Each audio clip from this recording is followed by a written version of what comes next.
Hello and welcome to BharatShakti.in. I'm Brigadier Chatterjee. We're going to be talking about artillery modernization today. In fact, not just modernization, but a lot more. We'll talk about guns, we'll talk about howitzers, we'll talk about civilians equipment, we'll also talk about UAVs and interesting issues, something which the artillery is accepted very recently, women entry officers in the artillery. And to take us through this whole gamut, I have with me none but the Director General Artillery, Lieutenant General Adosh Kumar. Welcome, General. Welcome to the discussion. Good evening, Brigadier Chatterjee. Thank you for inviting me over. General, I'll just go on and try and put everybody on the same page before I go to you for a question. It's my opinion, I've been a gunner myself, that there are two basic elements in the battlefield. Firepower and maneuver. There are a lot more. Like there's even cyber today. But I'm talking about the two fundamental basic elements which are always there. Firepower and maneuver. And very often it's been a contested viewpoint, which is more important. But I believe that the preeminence of one over the other is primarily a question of phase of the battle or something. At some states, maneuver takes over the prime space, let's say, accomplishes firepower. As we go along, perhaps it's firepower which is coming to be the more important thing.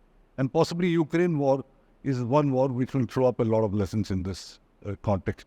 So could I request you to dwell upon what you learned from Ukraine in terms of use of firepower in the battle? As you had rightly mentioned, the ongoing conflict, I would say, has reaffirmed the primacy of firepower as a battle-winning factor. We've seen in the reports that Russia has been firing almost 20,000 artillery shells per day, and Ukraine has been firing about 4,000 to 5,000 artillery shells. And both the sides have used all types of guns, rockets and missiles to destroy each other's combat potential. And as per reports, 80% of the casualties have been due to artillery fire. The conflict has also shown that maneuver by itself cannot guarantee lasting results, and the ability to hold ground is limited unless complemented by firepower. As far as we the gunners is concerned, a number of important lessons emerge from us, and the first is firepower as a battle-winning factor. Now the efficacy of the long-range vectors due to their long range and lethality has been proven in the non-contact kinetic battlefield in the ongoing conflict. While the Russians have used Iskander and Kinzhal missiles, the Ukrainians have used the US-made HIMARS and their own Neptune missiles. And as per reports, the US-made HIMAR missiles have largely been responsible for stalling of the Russian offensive in Donbass and withdrawal of their forces in Kherson. Equally, the massed firepower by tube artillery has also resulted in destruction, casualties, and breaking the enemy's will to fight.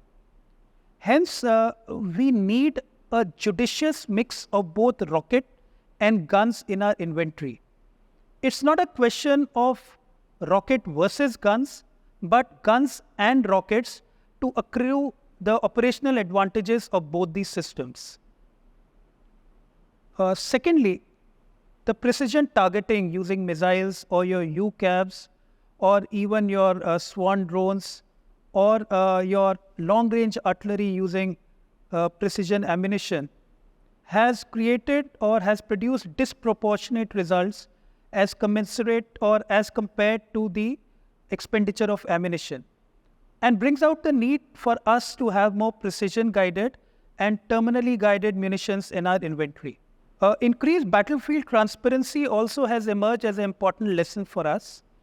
And you are aware that increased battlefield transparency is important for the commanders not only to plan and execute their operations, but to stay ahead of the enemy's decision-making cycle, as also for survivability.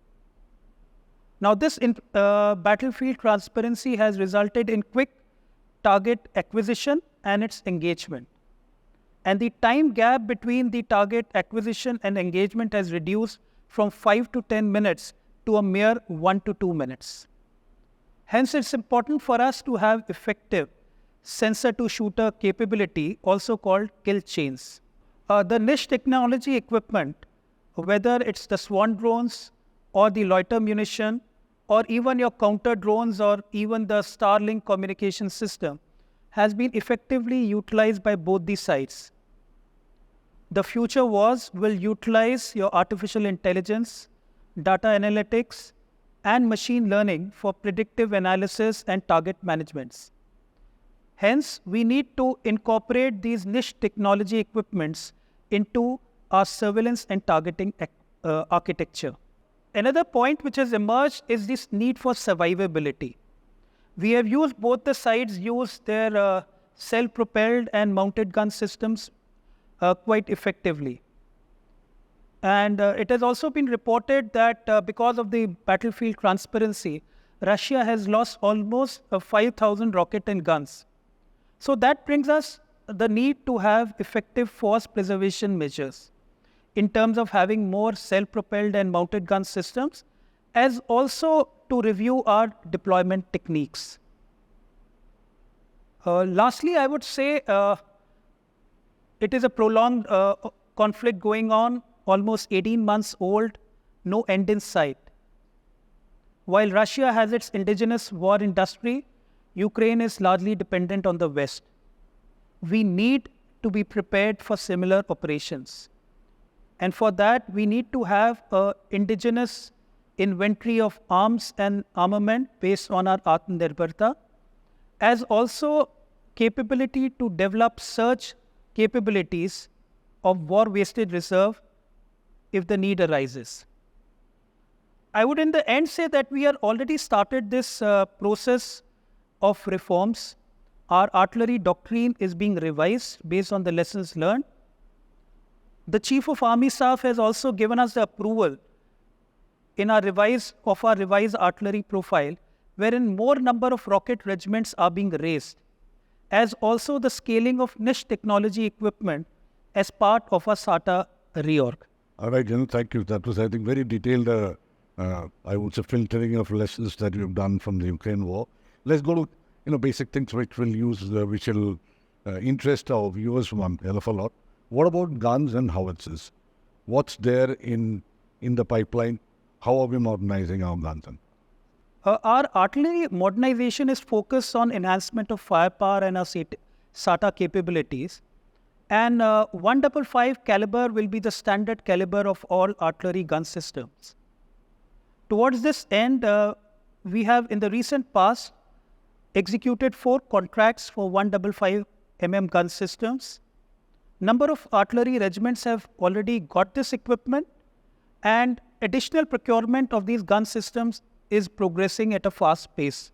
Which are the systems? These gun systems include your 155 ultralight howitzers, your Sarang gun systems, your K9 Vajra gun systems, that's the self-propelled, and also your Dhanush gun systems. Any one of them mounted on a... 155 are the mounted gun systems, while K9 is the self-propelled. As far as the mounted gun systems is concerned, we have already issued the RFP for mounted gun systems, as also for the advanced towed artillery gun systems, also called the ATACs. So 2 RFPs are already in the public domain. We are also going in shortly for a procurement of 155 towed gun systems. And we are looking up to the industry to give us more lighter, more versatile, and more technology-driven gun systems. So the modernization of the artillery is going on as per the envisaged timelines. Right. Can you dwell a little now on the surveillance equipment that we've got? There were some Indian radars which were made and put to use also. I'm talking about WLRs. As far as this surveillance equipment is concerned, we have seen in the recent conflicts, whether it's Armenia, Azerbaijan, or the ongoing Russia-Ukraine, there is wide usage of the aerial surveillance and targeting systems. And we are also going in for the niche technology equipment for our aerial surveillance and targeting, and our SATA reorg is a part of that. As far as surveillance is concerned, we are going in for tactical runway-independent RPAS, which will have a range of almost 80 kilometers and an endurance of 6 hours. That is RPA means remotely piloted. Yes, sir. Remotely piloted aircrafts, which will have an endurance, like I said, of almost 6 hours and which can look up to 80 kilometers deep. For our OP officers, we are looking for mini UAVs, that's unmanned aerial vehicles, which will have a capability of almost 15 kilometers. Now, as far as other surveillance capabilities concerned, the loiter munitions and the swarm drones also form part of our SATA capability, which will not only give us surveillance, but also targeting. We are also looking as part of our SATA reorg at enhanced authorization of ground-based electro-optical sensors and weapon locating radars, both mountain and plains. So the overall aim of the SATA reorg is to transform them from mere surveillance to surveillance and targeting, thereby empowering commanders at all levels. So, you mean to say now the OP officers going to be used as UAV pilots also? We are planning to equip them with mini UAVs, which will have almost 15 kilometers of range, so that they can see much deeper than their present electro-optical sensors. Okay. Let's get on to the rocket artillery. You were talking about rocket artillery in your lessons, one of the points that you gave. So what's happening in terms of Pinaka, multi-rocks, barrel rocket launchers? What's happening? As we are aware, Pinaka rocket system has been a success of India's Atmanirbharta, and the Regiment of Artillery has fully supported this project. We are shortly going to induct more regiments of Pinaka in the near future, and adequate focus is being given to upgradation of the Pinaka munitions. The trials of dual purpose improved convention munitions is already ongoing, and these munitions will have the capability to completely saturate a target area. The industry is also developing anti-tank and anti-personnel minelets, which can also be launched from these Pinaka rocket systems. In addition, we are also looking at guided extended range of rockets, which will not only enhance the range of the present capability of the rocket system substantially, but also give it guidance so that they are more precision oriented. And lastly, we have also requested the DRDO to explore enhanced range for these rocket systems to 120 and 300 kilometers. So if we can go about this precision ammunition a little bit more and about extended range ammunition.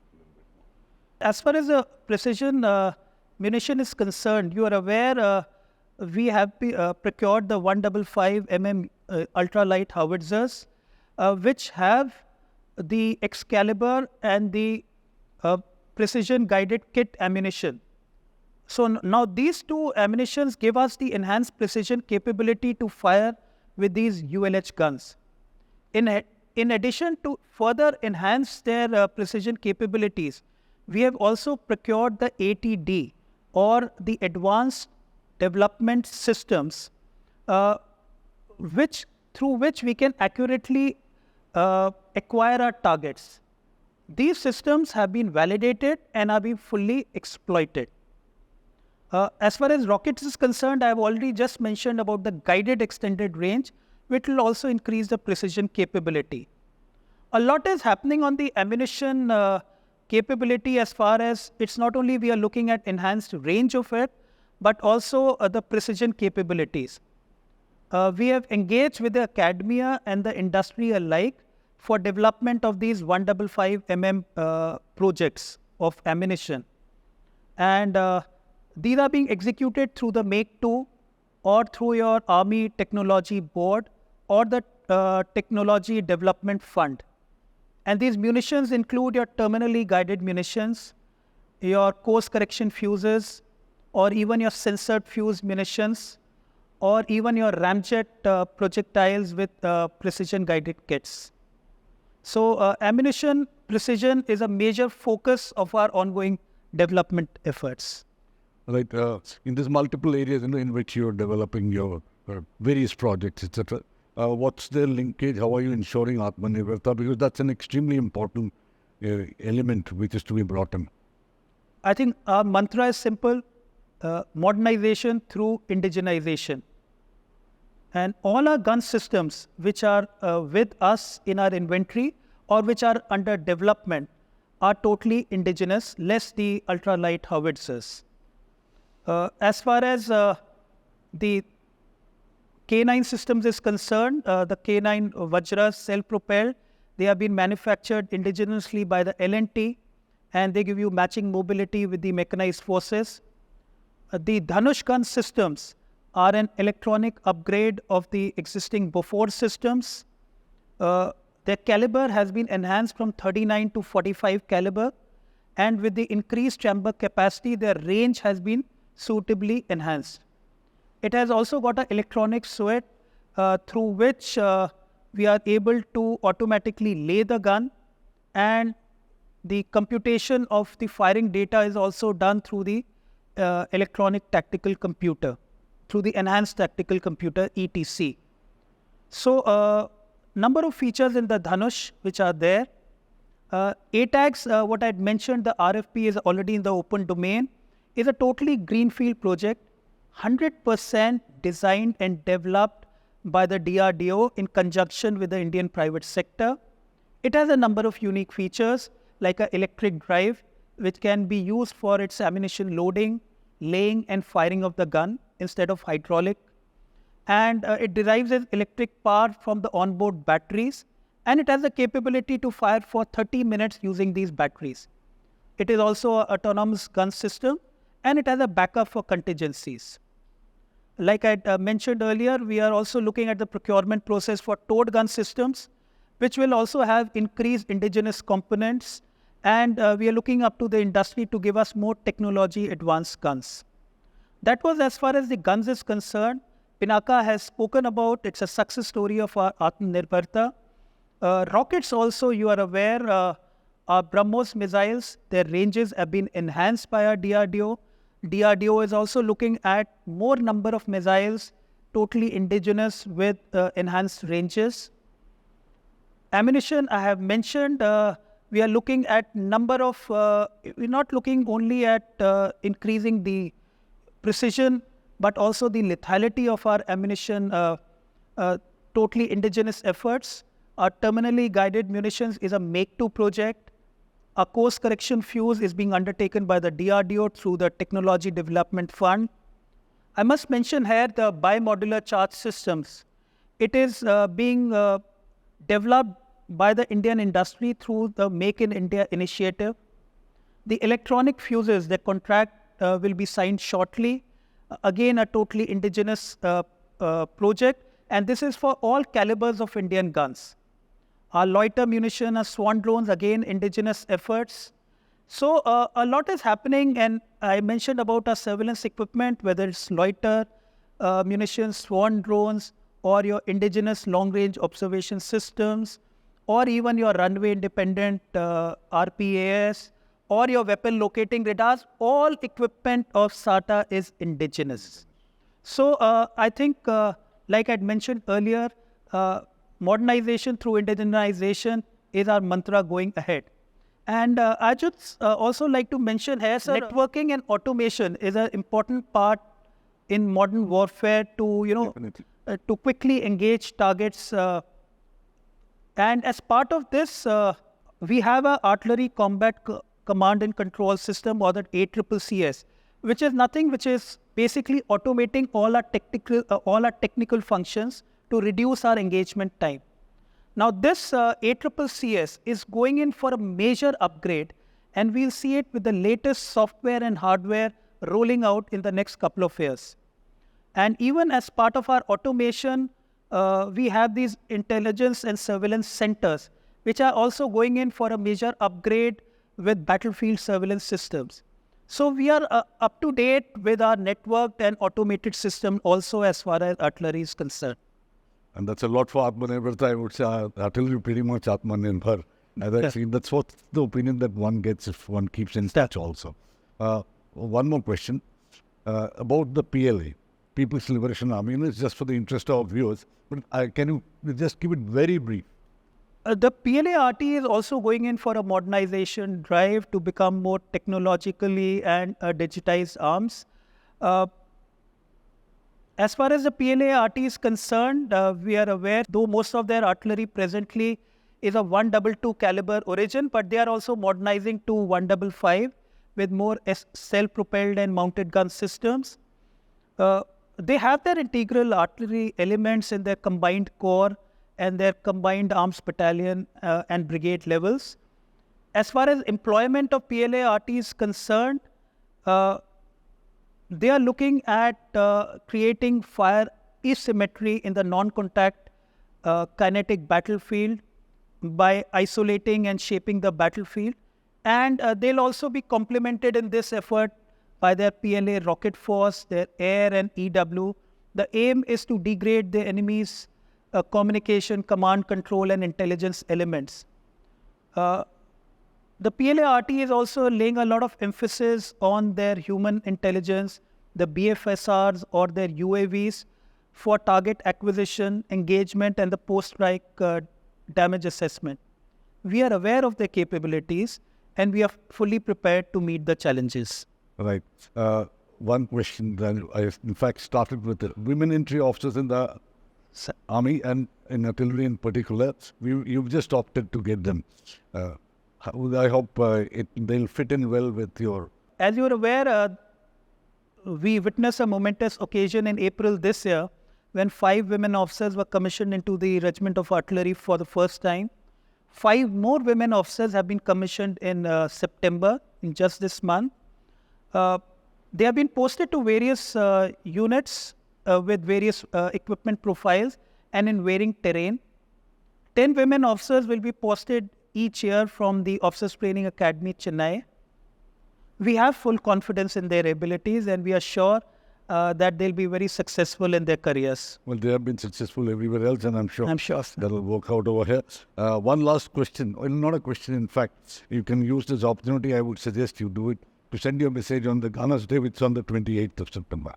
On the 197th Gunners Day, which is scheduled on 28th of September, I, as the Director General Artillery, extend my warm greetings and felicitations to all ranks of the Regiment of Artillery, their families, and our esteemed veterans. I would also take this opportunity to pay a heartfelt tribute to our brethren who made the supreme sacrifice in the line of duty in the highest traditions of Indian Army and soldiering. We are going through a modernization and our aim is to have better range, lethality and accuracy of our firepower as well as our SATA capabilities.